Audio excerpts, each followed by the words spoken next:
Hi guys! Alam niyo ba, umuulan na naman dito sa amin. Ayan, actually naglalaba ako. Hindi pa tapos yung nilalaban ko kasi washing ko. Tapos ngayon, umuulan na naman. So paano ko kaya mapapatuloy yung aking linalaban? Yung dryer naman niya ay sira, yung washing namin dryer. Hindi pwede, hindi siya kumaga.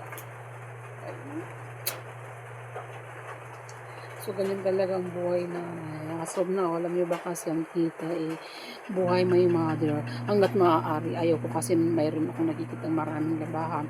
Kaya ako, sa isang linggo, naglalaba ako. Siguro, mga 3 beses ako maglaba. No? So, ganun yan. Ay, ano ba yan? Tag-ulan na talaga, no? Tag-ulan na.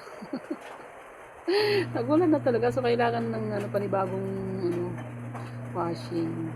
Or kay dryer man lang, no? Ay, naku. Sige na nga. Makapagsuklay nga muna ng buhay. Hindi pa makapagsuklay.